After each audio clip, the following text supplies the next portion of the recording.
أعوذ بالله السميع العليم من الشيطان اللعين الرجيم. بسم الله الرحمن الرحيم. الحمد لله رب العالمين بارئ الخلائق أجمعين باعث الأنبياء والمرسلين، ثم الصلاة والسلام على أشرف الخلق وأعز المرسلين حبيب إله العالمين أبي القاسم المصطفى محمد، اللهم صل على محمد وعلى آل بيته الطيبين الطاهرين المعصومين المنتجبين، سيما بقية الله روحي وأرواح العالمين له الفداء. بسم الله الرحمن الرحيم.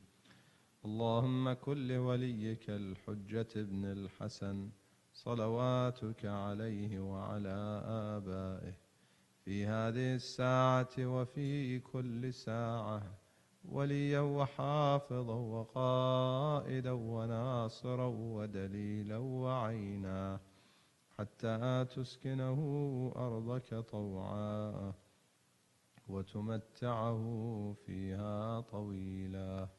قال الله الحكيم في محكم كتابه الكريم: بسم الله الرحمن الرحيم. فأما الإنسان إذا ما ابتلاه ربه فأكرمه ونعمه فيقول ربي أكرمن، وأما إذا ما ابتلاه فقدر عليه رزقه فيقول ربي أهانن.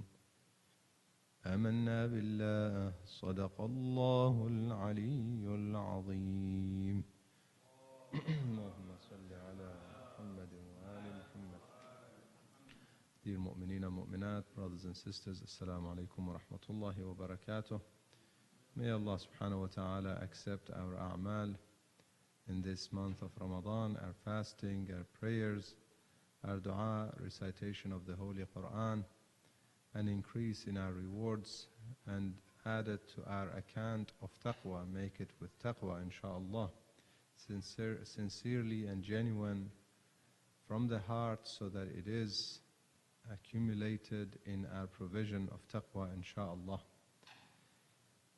The brief discussion that I want to have, and I want to give some time for Q&A, and there's also a presentation or a few-minute presentation afterwards, so it's going to be really brief, is a summary of what we discussed throughout the nights of the month of Ramadan so far, as we approach the third 10 nights.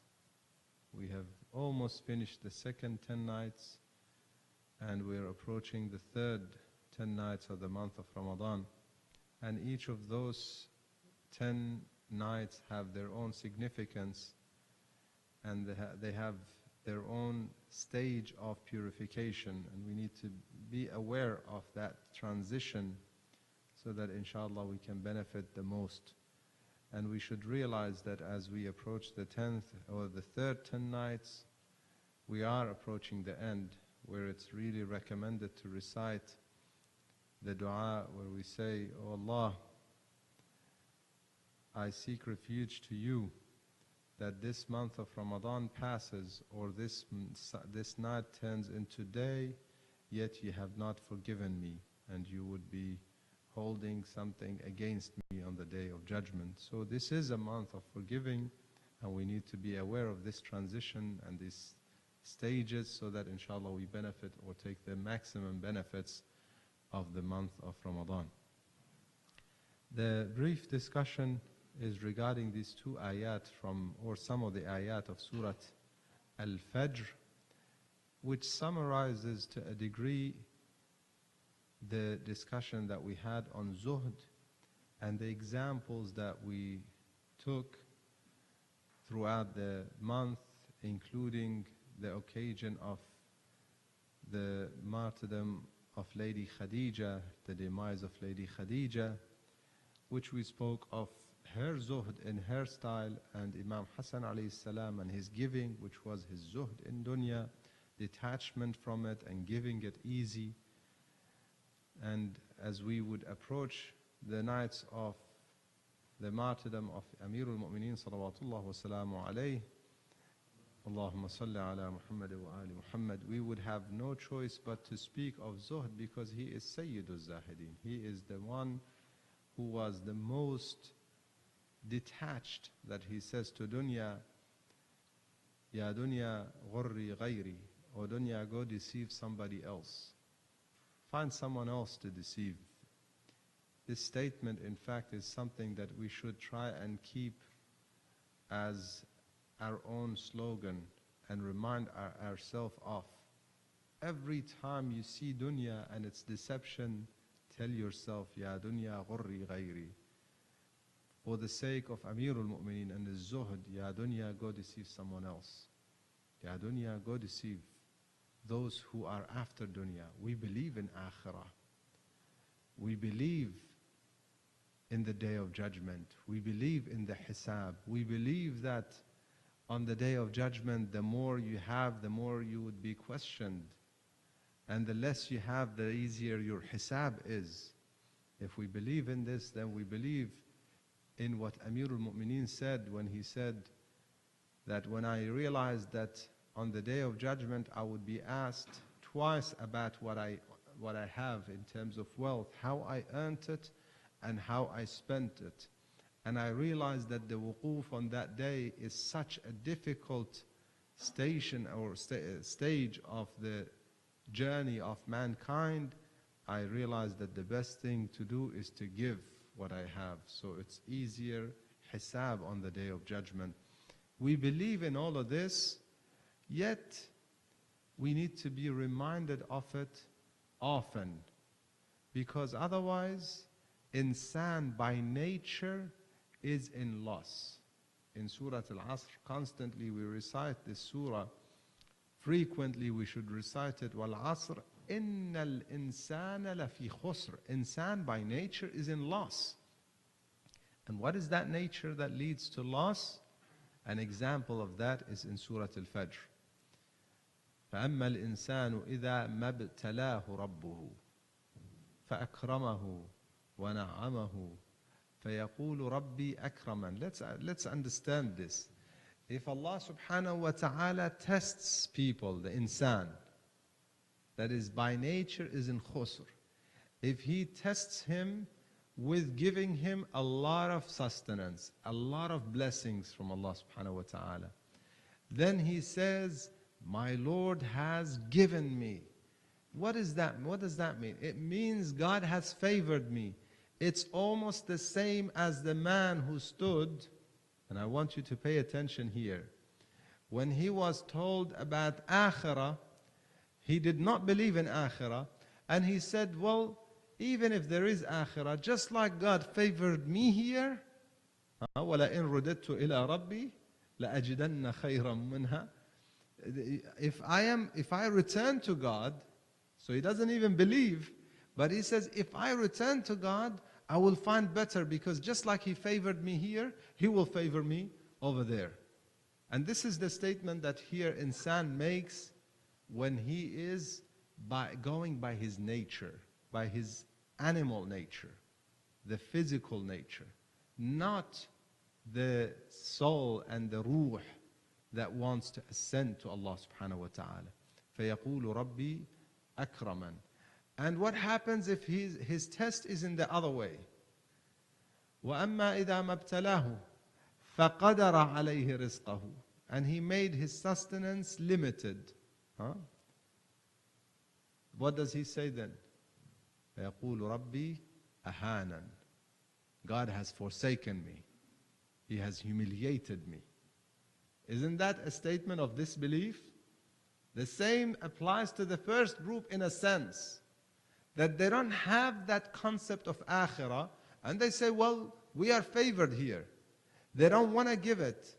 And that's why in the ayat afterwards, Allah subhanahu wa ta'ala declares that you love وَتُحِبُّونَ الْمَالَ حُبًّا جَمًّا. You have so much love for mal, for the money, for the monetary things, for the material things. You have so much love for it. Is that everybody? Everyone except those who purify. And that's why the ayah in Surah Al-Asr says, إِنَّ الْإِنسَانَ لَفِي خُسْرٍ إِلَّا. There is an exception, there is an exclusion, and these are the exclusions. Similarly in Surah Al-Fajr, we are given the ones who would be punished afterwards. كَلَّا إِذَا دُكَّتِ الْأَرْضُ دَكًّا دَكًّا وَجَاءَ رَبُّكَ وَالْمَلَكُ صَفًّا صَفًّا وَجِيءَ يَوْمَئِذٍ بِجَهَنَّمَ يَوْمَئِذٍ يَتَذَكَّرُ الْإِنسَانُ وَأَنَّى لَهُ الذِّكْرَى. On the day that they bring Jahannam, it is brought. And on that day, insan, the same insan that is in khusr, pay attention here. The same insan that is in loss by nature, the same insan that loves mal, وَتُحِبُّونَ الْمَالَ حُبًّا جَمًّا. You have so much love for money. On that day, he says, يَتَذَكَّرُ الْإِنسان. He remembers, he realizes, وَأَنَّى لَهُ الذِّكْرَى. What is the point now? يَقُولُ يَا لَيْتَنِي قَدَّمْتُ لِحَيَاتِي. He says at that point, he says, I wish I had prepared for my life, لِحَيَاتِي. So what was the hayat in dunya? That was not the real hayat. That was sleeping. Imam Amir al-Mu'mineen describes this. He says, النَّاسُ نِيَامٌ. They are asleep. فَإِذَا مَا تُنْتَبَهُ. It is when they die that they would wake up. And that's when he wishes. And he says, يَا لَيْتَنِي. I wish I had prepared. قَدَّمْتُ is when you put something forward, you pay forward. Paying something forward for his hayat, for the eternal abode, for the eternal life. And therefore, فَيَوْمَئِذٍ لَا يُعَذِّبُ عَذَابَهُ أَحَدٌ وَلَا يُوثِقُ وَثَاقَهُ أَحَدٌ. There's the punishment for those who deserve it, but يَا أَيَّتُهَا النَّفْسُ الْمُطْمَئِنَّةِ. There's a different hisab, different account for an-nafs al-mutma'innah. And this is why I say, my brothers and sisters, we need to purify. We need to detach from mal and dunya so that we don't fall under وَتُحِبُّونَ الْمَالَ حُبًّا جَمًّا. Because if we're stuck under وَتُحِبُّونَ الْمَالَ حُبًّا جَمًّا, then I would say on the day of judgment, وَالْعَيَاذُ بِاللَّهِ, I would be amongst those who would say, يَا لَيْتَنِي قَدَّمْتُ لِحَيَاتِي. But if we detach from it, then it would be nafsul mutma'inna. And nafsul mutma'inna is the real meaning of zuhd. That is, does not differ to this nafs whether God gives it a lot or gives it a little. Whether it's a ni'mah, and this again is the meaning of what Imam Amir al-Mu'mineen explained of the ayah when Allah subhanahu wa ta'ala describes those that they have no fear. لِكَيْ لَا تَأْسَوْا عَلَى مَا فَاتَكُمْ وَلَا تَفْرَحُوا بِمَا آتَاكُمْ. They don't feel sad over what they missed out on when it comes to dunya. And they're not overly excited about what they have when it comes to dunya. The Imam says these are the zuhad, because they're not very different. Dunya does not change them. Their nature is itmi'nan. They have reached tranquility. Whether they're struck by a difficulty and calamity, whether they're struck by poverty, or whether they've been given so much abundance and ease in life. Regardless, they are with Allah subhanahu wa ta'ala and their nafs is mutma'in. They detach, therefore it's easy to give. The question that I want to address, in fact, is regarding khums. Because, again, we're speaking of this concept of hubb al-mal and giving the mal, a concept of khums, which unfortunately many people, many followers of Ahlul Bayt, they think they're exempt from it. Or they think we don't have enough to give khums because I, you know, have expenses and mortgage and bills and so on, therefore I don't have enough to give khums. My dear brothers and sisters, if you want to increase your wealth, even if you don't have much, give what is due in your wealth. إذا أردت أن يكثر الله مالك فزكه. If you want God to give you abundance in wealth, give, even if it's little. I know some mu'mineen that shared with me personally that said, when we decided, based on the encouragement of one of the scholars, we decided that we are going to pay our khums, though it's little. The first year I would have $100 in my account, I give the $20 khums. The second year I would have 1,000, I give the 200. They said to me soon after we were giving in the thousands in khums, we were giving in the 1,000 figures. We started from, and we're talking about people who migrated from basically a camp, the Rafha camp. Some of you may be familiar with it. So they migrated recently. They didn't have much. They started with almost nothing. And from that, they started increasing. And soon after that, they were giving in the thousands. And what does, when you give, let's say if you give a $10,000 or $20,000 khums, what does that indicate? It indicates that God has given you $100,000 more than you needed. Because whatever you needed, you spent it. And He had given you so much. And therefore, my dear brothers and sisters, if you want your dunya and akhirah, make sure you pay your khums. Make sure you pay your zakat. Make sure you pay to the poor, pay to the needy. Make sure you are giving, detached from that wealth, detached from money. Especially one of our, again I remind you of what I shared when I shared it from our great scholar, the martyr, Shaykh Muhammad Baqir al-Sadr, when he said, you know, when you don't have the dunya that is so much worth it. I mean, if you had the dunya of Harun, it's understandable. But we don't have the dunya of Harun. And perhaps if we had the dunya of Harun, we would be so attached that we would probably do more than what he did. Maybe. Wal-'ayadu billah. May God protect us and purify us and give us the good ending, because every one of us will get tested according to what we are capable of handling. However, the test would come difficult. To Harun, dunya came to him so much, and he did tughyan, tagha. And the question is, are we going to transgress if we have some dunya? The little that we have, in some cases, we are attached to it. What happens if we have a lot? So my dear brothers and sisters, make sure that you detach from that the monetary things in dunya. Keep what is necessary, and when it comes to giving, don't feel the burden of it, feel the blessings of it. Don't feel like when I'm giving to a good cause, it's something of a burden. In fact, it's a blessing from Allah subhanahu wa ta'ala, that I have the opportunity, I have the money to give. In fact, that's such a great blessing from Allah subhanahu wa ta'ala. I want to give a few minutes to the brothers. We have about 5 minutes or so to till iftar, till adhan and prayers.